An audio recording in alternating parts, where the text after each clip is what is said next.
All right, hello everyone. Here we are for hole number 8 revision for the pro tournament here. This is going to be, another perspective from what I tried to do last time.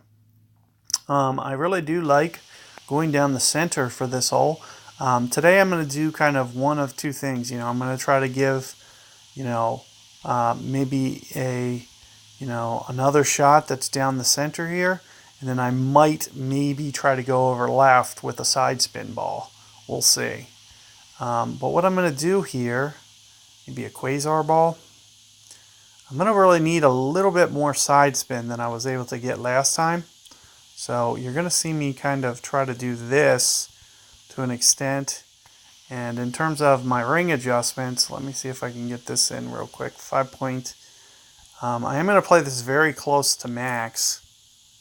To an extent. Oh, I didn't realize I don't have my grid on. That sucks.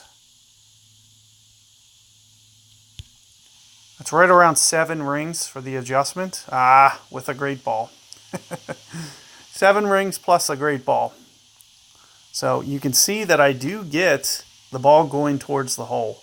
That's because I'm playing that wind effect, and you're just going to have to get that.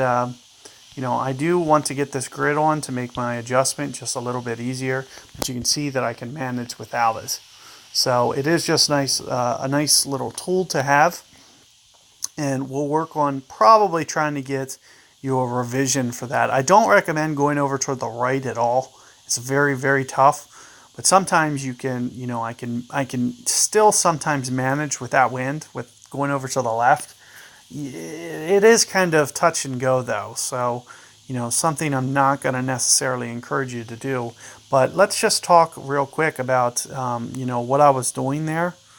If I was to use my max adjustment, for instance, I can kind of do maybe a minus 5%, 7 rings. You can see 7 rings on a 7.6 will basically put you in the ballpark of exactly how much you need to adjust for that hole.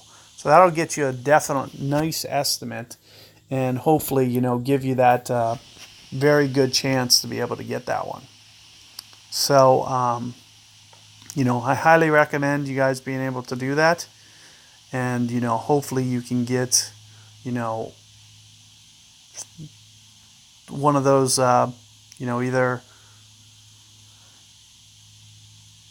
that shot to drop there, or at the very least keep it away from the bunker. Make sure that you don't run into any problem with getting a par on this hole. You want to be very safe and play, you're very close to min club on that shot, like kind of like a mid to mid, min to min, and you want to consider that when you're doing your ring adjustment, that it needs to be a little bit less.